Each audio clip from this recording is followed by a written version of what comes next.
Salad or Dolly, threw a great party. We all drank Bacardi, it got kinda gnarly. We're light as a feather, we're tougher than leather. Together we're weirder together. Tim Minchin, there he is, the man himself. Hi guys, hi Ben, hi Aaron. Hey. This is good. Hi. I've always wanted to do this podcast. No, that's a lie. I didn't know much about it until a couple of weeks ago. Well, all you need to know is that our fan base are called the Beautiful Babies. Oh, really? And so you know they're here for you. Now they may have some they may have Feedback. some cautious a cautious embrace. Okay. Because they have been bared witness to the build up to this interview. Have you done an episode since the episode where you outed me? No, because we took Thanksgiving off.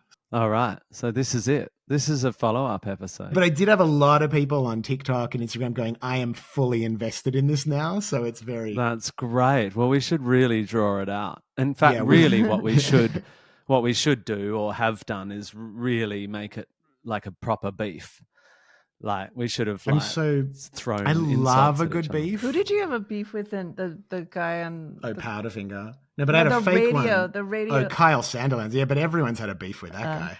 That's how he earns his living. Kyle is the manifestation of beef. Yeah, he's pure beef. Me and Murray from the Wiggles had a fake one, but it didn't take. Yeah, I've tried to get a couple of fake ones up. People don't really like it. Because there's so much of it that goes on. It's hard to do a parody of one because everyone just gets edgy immediately and starts saying awful things. Exactly. And in Australia, this one's real. Yeah, this one's real. It's just very small, but it's real. So what year do we have to go back to give this some context? Can I ask you first because someone wrote to me and said, "Oh, do you know, Ben and I only have been talking about this thing," and it was in the middle of a week where I was already slightly melting down, which I'm sure you guys have these. I'm weeks sorry, where... I heard about that after. Too. Oh yeah, no, that's right. Yeah. Well, that's something else. Okay. Yeah, because my mum died, but also like. You go through those cycles where you do it. It is now. I've been doing this for long enough. It is a cycle where you do your creation, and that's all fun and hard, and you make something, and then you release it, and that comes with a bunch of press. And after all this time of creating, you kind of want to talk about it, and you're enthused, and you think, and maybe you think I'm good, and what I have to say about art and the world right now is important. And then the next step in the cycle is just like, I don't want anyone to ever talk about me again. I hate my face. I hate my voice. I hate my work. I hate myself. Can everyone stop talking about me, especially because I had just done these gigs in Sydney and I had talked about my mum dying, and that had hit the press, and then that had been twisted by someone and become a beef, and I just stayed out of all that. But then, so that's all to say I didn't go back and listen to your podcast because it just made me nervous to listen. I've only heard secondhand what you guys were talking about. So do you want to give me a quick debrief? Yeah. Well, I mean, I know that you discovered my song, but I just don't know how it came about. Yeah. So basically, the song lyric. So the song lyric we're talking about is that I have had it quoted at me on Twitter over the years intermittently. Like I'll be tweeting about something else, and someone will put a quote. Why do people do that? I don't know. I think this Twitter got fed into some sort of like Tim Minchin lyric database. And so it's like, was it available? So people would send me this quote. I could listen to Ben Folds all night, but I can't listen to Ben Lee. If he's the best musician in this land, then this land's no home for me. So over the years, I've had that. And I can't believe it's such a surprise to me that you know about that unreleased song. So listen, yeah.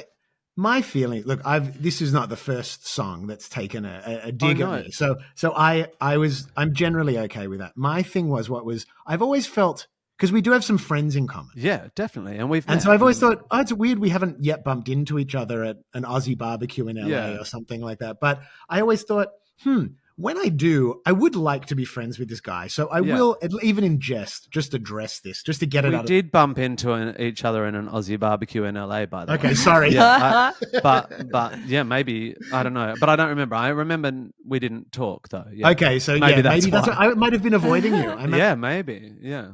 So what struck me as odd was there was this vague sense of like, okay, it can be it can be passed over in a second, but it Of does course, need but to be it addressed. needs to be if you find addressed. it right. But then, so Totally. what happened was I posted about I had a makes me gig so in sad. Hobart. No, Yeah. it's all good. No, I had a don't gig in sad. Hobart, and you commented on my Instagram. Yeah, 'cause I "Oh, love I'll be you." in Yeah. Hobart too. Yeah.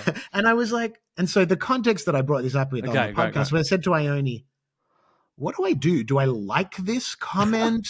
Do I like, it's sort of almost like, it feels like, am I being like a total mortifying. cuck if I'm just like, oh yeah, thanks Tim Minchin. Yeah, Like, totally. Just so- slap me and then be my friend. Yeah. Exactly. I'm And gaslighting she you. said, oh, just click like and let's move on. But then I did think, you know what I'm going to do? I'm going to edit that piece and put it on social media, and that will be my way of like Reaching forcing your hand and reaching out and like saying, hey, let's get over this. I mean, look, the truth is also we are both national treasures in Australia. Surely, the culture will only be enhanced through dialogue. So really, this is a peace This is process. right. This is like two great political minds. Finally being on Q&A together. That's it. Yeah. So a couple of things. One, as I said to you when I texted you, it's more. I find it mortifying, and I feel awful. Because I just, like so many things you do when you're young, you hope it just disappears. Although it's quite a cute song, actually, but I wouldn't have listened to it for 25 years. But also, I want to say, it never. People might be surprised by this, although your beautiful babies won't be, because they when you listen to someone with a podcast and with their partner, you get to know them as a person. But you and I have met unbelievable people, like some of the most famous people in the world, but you still, even though you've been in the industry for 30 years and I've been sort of up in amongst it for 15, you still never quite get used to the idea that famous people are real people, right?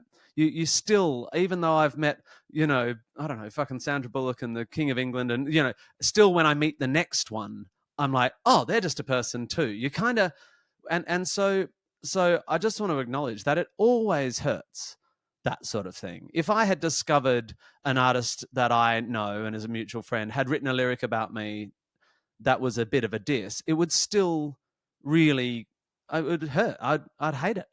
So I just want to acknowledge it, even though you're saying, oh, it's fine. It does suck. Oh, look, it hurt enough that I've remembered it. That's right. It's not like it's not forgotten. So I just want to acknowledge that and say I would be more sensitive to you than you at that stuff. So, but the other thing is, did you know that it was 2000 or something? That it was from a record I made in my lounge room that never got released because I've never been able to buy a fucking record deal or ever be played on the radio or any, like, did you know that it was that old, or did you think it was? Well, I know it's been, I've had the lyric quoted at me on the internet for a long well time. over a decade. So I knew it was reasonably old, but I didn't know it was unreleased. And you might not have known that it was written years before anyone took any notice of me whatsoever. Like when I wrote that and recorded that song, I would have expected no one in Perth to hear it, let alone Ben Lee. Anyway, do you remember?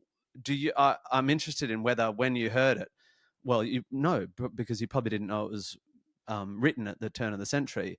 Do you remember what the Ben Lee ridiculous little hoo-ha that was happened around that time? No, of course. I mean, that's what I'm saying. Like, I very intentionally positioned myself as an anti-hero in Australia. Yes, that's right. Was like taking shots at what I perceive to be the pub rock sort of status quo. Yes, that's right. And I was really into, I'd been watching a lot of Andy Kaufman and getting into Oasis and thinking about how, like, there wasn't much room in Australian culture for deliberately, like, Muhammad Ali-esque fighters talk. That's right. And I was just kind of like ramping it up. And I assumed, of course, this was part of that era. Yeah. Do your listeners know what we're talking about? I think mostly. I mean, you're Australian. I mean, in your show, you cover 5 anti-Ben. 4. Maybe I'll add this. This will be a 5th. There's like 4 brutal Ben Lee. So, not to take away what you did, but there's a long line of. She's songs. protective of me. Oh, she doesn't want you to get too ahead of yourself. No. I'm just saying, people were aggravated. Yeah, I deliberately said in every interview, Mm. I'm the greatest Australian songwriter of all time. This is the greatest Australian album of all time. And people that understood my sense of humor totally got it. What was Yeah. really interesting was Robbie Williams. You know that song he did with Oh. Kylie, Can't Stop Doing It for the Kids? Yeah, He has a amazing line song. in it, I've been dropping beats since Back in Black. And that was a reference to me saying My Breathing Tornadoes was the best Australian album since Back in Black. Like Wow. Robbie Williams totally got it. Yeah, And I imagine at some level you also got what I was Oh doing no, too. because Yeah. because you have to understand how outside I was. Like I live meters from the school you went to. Like so Oh wow. you're I just noticed that because I was looking you up. Like where you were at 16, I was not at 26. I came very late to allowing I had written a dozen scores for amateur theater before I dared to say, oh, maybe I'm a musician. Like I just, I come from a really lovely, surgeon, 2 generations of Perth surgeons and really beautiful family. There's some musos adjacently, but we had Sergeant Pepper's and the Big Chill soundtrack and a couple of other records. There wasn't a lot of music in my house. My music career, I was so far behind you. And in terms of sort of irony and stuff, I just wouldn't have. I wrote songs when I eventually got known. I wrote songs like Rock and Roll Nerd, which is about being too middle class and kind of outside the scene. He's never been part of the scene. And, I kind of tended to like daggier stuff. And I come from a theater, I'm a theater nerd. And so I wouldn't have had a clue that you were playing into it. Okay. See, now I understand not only that press is something that you can manipulate and be fucking with, which is what you were doing. But I also understand that you can't trust that what you read in the headline has anything to do with the tone of what was said in the article anyway. I mean, I'm constantly horrified by. Oh my God, we just were talking about something when I was in Interviewed magazine, and I was so excited to be in Interview magazine. Yeah. And you do these long interviews and you think, oh, this is that you get close to the person doing the interview. Yeah, and you feel really and they open. Pull out. Yeah. And this one was just more embarrassing. It was like, because you were 15 or 16. Yeah, it was like, I have a cat named Franny and a dog named Elvis, and I named them all myself! ! And I'm like, oh my God, he's making me sound like I'm 8 years old. But it's just like, did I really say all myself or just myself and no exclamation point? But anyway, it's just like, but also it's so funny. Tone is everything to me. Like I'm quite a manipulative speaker. Like the reason I'm good at my job is because I can say things and help people understand what I mean while saying, irony is a tool, and none of it comes out in print. And of course, since that time, Ben, that since the turn of the century, it's just got worse and worse and worse because clickbait is now. It's always been the case that you put out the most outrageous headline you can and people buy papers, but now it's just a pandemic of horrible. Like you say anything, especially with me because of my Cardinal Pell stuff. People want me to say something outrageous. I very rarely say outrageous things, but they'll just, if I talk for you can tell I can talk for a long time, and a journal will be, well, if I took that out of context, it would be. Well, and it's usually not the journal, it's a sub-editor or whatever. So there's so much I didn't understand. But the other context is I was just jealous, obviously, and frustrated. And you're fucking younger than me. It shocks me still that you're younger than me, given how a part of culture was. And I think you probably influenced my song. I was listening to some of your stuff this morning, like, oh yeah, this influenced me. Like, so it was just, I was writing lyrics and it was like a diss at something unattainably powerful, being this pop darling, outsidey weirdo, whatever. I had no idea what you were in the context of the world, just that you were some dude who'd said, I'm the best songwriter. And I was like, well, me, who can't get shit, can't even get a gig at the local fucking pub, I can write a song that well.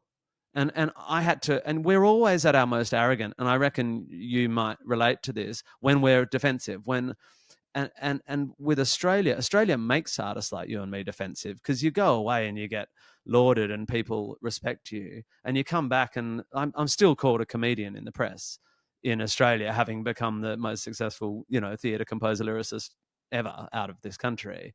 They'd say comedian Tim Minchin drops bomb about his mum's death. Like, and so even in that last sentence, you hear my defensiveness. And then if you took that quote out and said, Tim Minchin says he's the best composer lyricist out of this country, then a 17-year-old frustrated kid might go, fuck Tim Minchin, I'm better than that. Anyway. Yeah, I think what you're saying is really interesting in terms of the way we perceive this world as sort of operating almost oblivious to our own, not realizing how interconnected we are. I mean, I was telling Ione, I have a song on my second record that's like, it's sort of a bad song called Household Name. I was 17. Yeah. And it was about, but the premise of the song I sort of stand by, which was I was transitioning out of being like a wunderkind type thing. Yeah. And I was looking at all these 80s sitcom stars Yeah. and thinking like, oh, I'm sort of could follow the trajectory of like a different Strokes. You know, I could be robbing a liquor store or something like that. And I made sort of like a mean-spirited song referencing all these actors. And then I'm living in Sydney. Oh, dude, it's like Justine Bateman, Sorel Moonfrey. These are all people that are just like around LA that you bump into at Jones on 3rd. Yeah, and I was like, I can't believe I was using them the same way the media uses them, in a dehumanized manner. Totally. Because which goes back to you don't think they're people till you meet them, even when you've met heaps of the fuckers. And I was not a wunderkind. I was in a tiny isolated bubble and I wasn't musically connected. So I didn't even, I mean, the idea that you would one day hear that lyric, of course. I mean, when people go, you know, did you always know you'd be on Broadway? I'd be like, I didn't think I was going to get out of a piano bar, you know, like, in fact, I dreamt of the piano bar. I was like, maybe they'd just pay me to play in the corner. Like maybe I could do that because I was the opposite, you know, I was not, no one went, oh, that guy's special. And it's my own fault. I didn't know you made your career, but I didn't know that was allowed. I didn't know you could just write a song and make a video. Like, so I was very disconnected, but you're absolutely right. We see people as not human until it is thrust in our faces, you know. And I have definitely learned that since I've been in the public eye. Yeah, do you feel it's funny because I had one person, and when I posted the video about this thing, someone was like, "Oh, I have a bit of a thick skin." I was like, "Dude, if I really didn't have a thick skin, do you think I'd be like talking about it on a podcast or putting it on socials?" But at the same time, I think these opportunities are really nice to like. They are healing to sort of go back over these even little things from the past and like, you know, level them out and check there's no tension. But I just wonder if it's funny. I mentioned to my friend who lives down our street, she's an Australian, that I was doing this, can have this chat to you. And she said, oh, I listened to Tim on something recently, and it sounds like he's going through a period of a lot of reflection about who, and I'm not sure what she listened to. I deliberately sort of didn't seek it out. But yeah. It's funny how life works out like that. Like these things pop up at times when they actually are opportune from a sort of reflection standpoint for us to re-examine. I wondered if that resonates at all with you. Yeah, I mean, I'm unbearably reflective. I mean, it's, you know, I think you guys are thoughtful people. I mean, it's why I have ended up in the job I've ended up. I think a lot about, I don't think I'm particularly solipsistic, although being, looking inwards is solipsistic by definition, you know.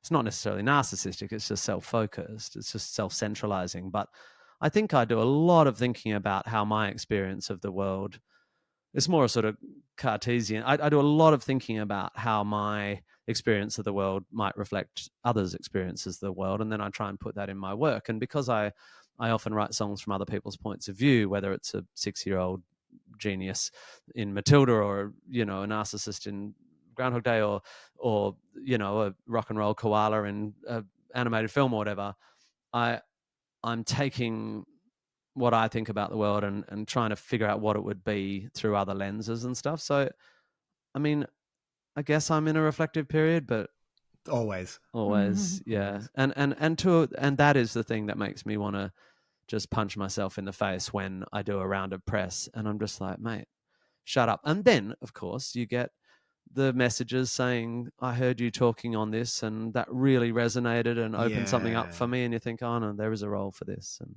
Yeah. That's it. Do you think like the Australian, we obviously share this experience of the basically tall poppy thing syndrome, of, dealing with Australia's glass ceiling on confidence.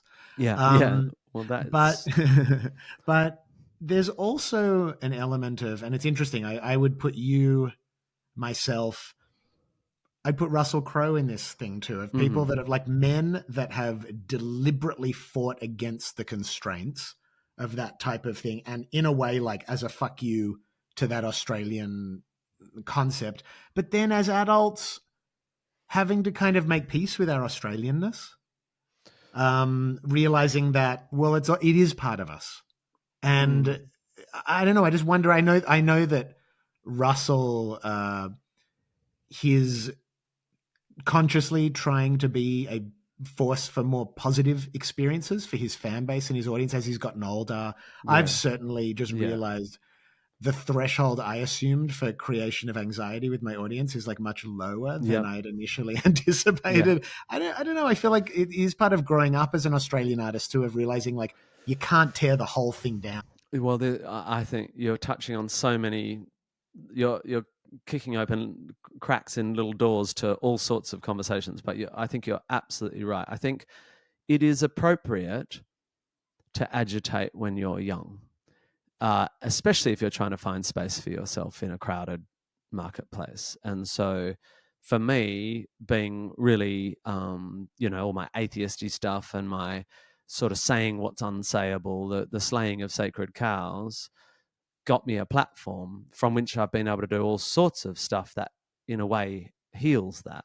Which isn't to say I don't think that was good work, nor looking back at your career do I think you being a bolshy kind of that character you were playing of like, I think that was great. That you earned yourself space. You forced space for your work.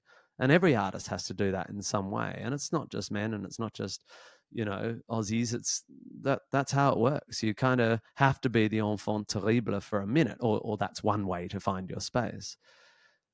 And then it gets inappropriate. And because the power balance changes. Because when I was like flexing and going, I'm fucking better songwriter than Ben Lee, I was nobody. And if I wrote that lyric now, it'd be really fucking weird because everyone would be like, well, of course you are, dude. Exactly. Definitely richer. Definitely more unnecessary 13th extensions.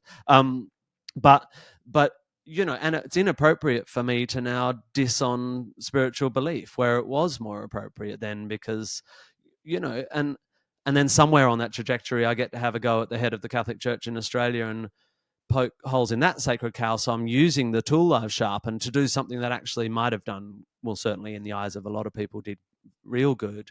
But I'm even at a point now where I don't think I'll do that now because of the power shift.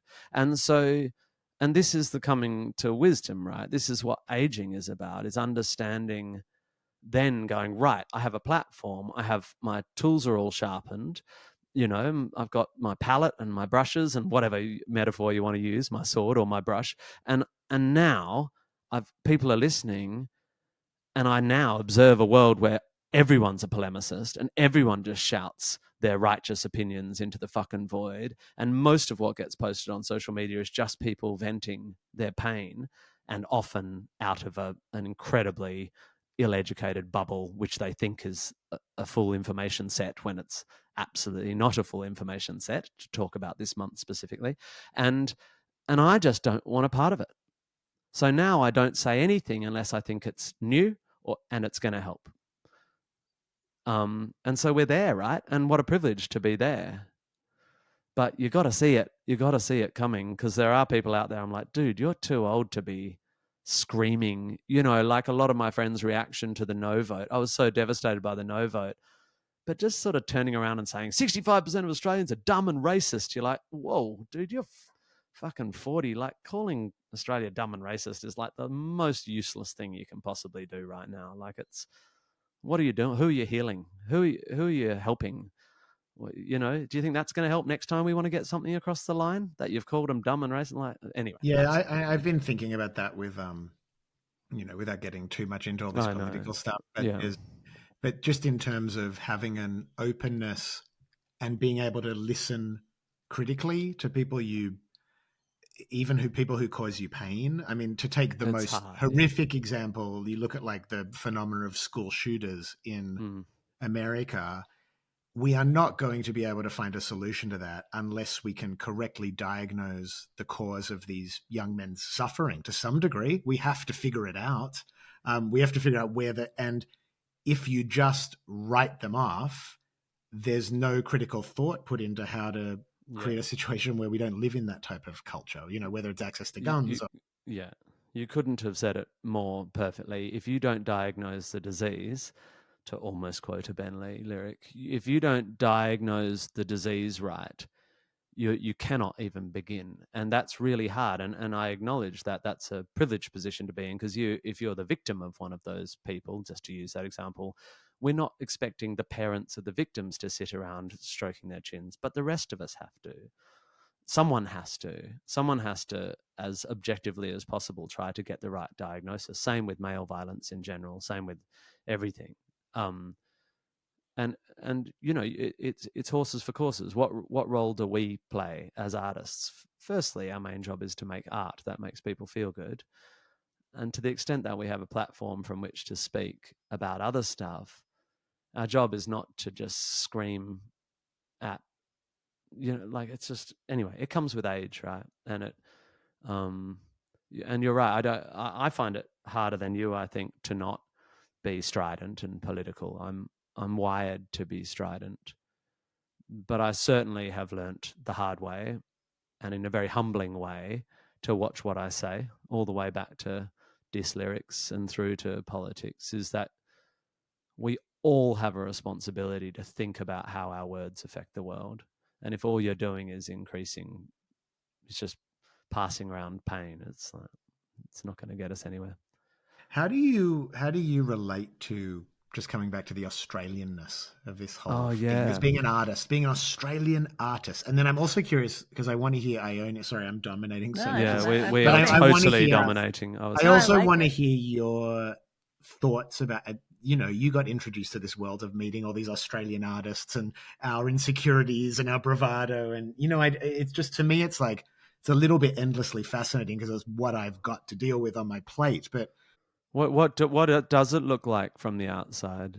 I mean, have you figured it out? I mean, I first noticed, like in LA, the minute someone became famous, they were like, great, I can be flaky. I never have to call people back. I can be kind of, entitled. And Australians were like, whatever, with Rose Byrne and I don't know who, like, they're just like nice and normal. So I was like, and I guess that's because no one would want to look like an asshole in Australia. A lot of pressure keeping us in check. Yeah, and that's true. So I thought, that's so cool. You can be famous and like not check out and be like a jerk, and not be sort of, I guess people look for the next best thing and stuff. But the other thing that was interesting, when I lived there for 1 year. We lived there. And even like I'd be listening to the radio in Australia and there'd be these amazing songs, or even before a friend's gig, like a gig at a comedy, whatever set. And I'd hear like amazing songs and I'd feel really like pumped and like egoic, like the song. And I would look around like, we're all feeling this, right? And people, and even the not MC on the radio, announcer, DJ, like they weren't like pumped. Like there is this ego in America, for better or worse, because that's a huge problem with America. But I thought that was sort of interesting. This like, yeah, maybe that's what you're saying when you're an artist in Australia. You don't get that same like, pumped up. Yeah, you're not allowed to get carried away with your own fantasies very much. But I think Russell Crowe did always. I mean, some people do, right? Yeah, and Baz Luhrmann. I mean, but we're talking about anomalies within the culture, like the average artist in Australia who doesn't look at even the get to work Hemsworth, outside. how the Hemsworths behave. Oh, the that's biggest film stars in the world, and just Heath Ledger was. the Hemsworth, yeah. So no, they're like the Hemsworths nice. are good guy. I mean, they have to protect Yeah. themselves, but they're just good guys. And Yeah. I think that's right. I've observed a similar difference. I mean, I'm always cautious to make broad cultural generalizations because there's always as Sure. many. I know lots of really down to earth Yeah. Americans, even some of the really big ones. There's a lot of subcultures within the States, but I think it. I think it's sum total good. I think the tall poppy syndrome, and the thing is, it's my family as well. My very recently departed mother was like, she I know she was super proud of me and absolutely adores all her kids and is an amazing, but she was not going to let me like think I'm all that. You know, she saw it as her job to keep my feet on the ground, and my wife does too. And I actually think I was brought up to be that anyway. But that's a broader cultural thing. My mother would have been so mortified if I had appeared to be too big for my boots. And I'm sure people who've read some of my press or whatever might think I am that, but I don't think anyone who works with me thinks that. I hope not. It would be my greatest nightmare is if some monitor engineer thinks I'm a dick, or if a grid monkey in an arena comes across me in catering and thinks I'm a dick. That's the nightmare. And I think that's a cultural And it's so, thing. I mean, there is a nice thing now. I mean, I don't know if it's just because what you were saying, as you get older, you get wiser, but I do think there's this like quiet memo that most people I'm around and know, and even certain people when I'm working are like nice. It's sort of like, and not kind of, negative.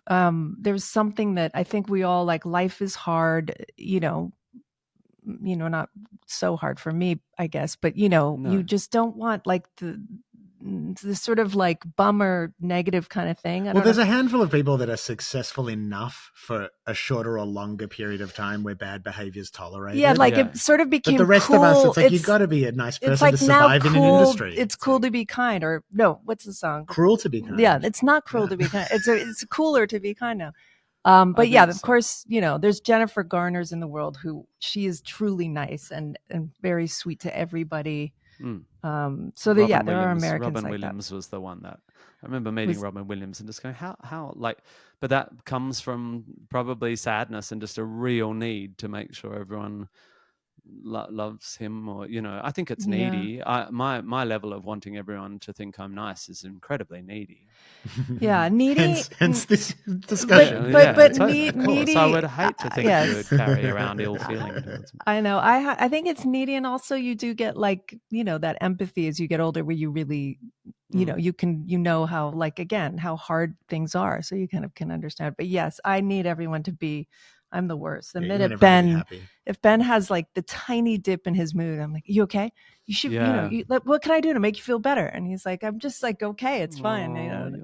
But it does, yeah. I mean, well, I haven't seen it. I want to. Yeah, and you can't listen to the album because it doesn't make sense. It's because the score and the dialogue's so intertwined that you can listen to the record, but it doesn't get you halfway to understanding what we've tried to do. And but it is about decentralizing yourself and realizing that that life is not a thing where when you get power, the first thing Phil Connors does when he gets through the oh shit, I'm stuck in a loop, and goes, hold on a sec, I can exploit this because I know everything that's going to happen, so I'm going to use it to get laid and get money and steal.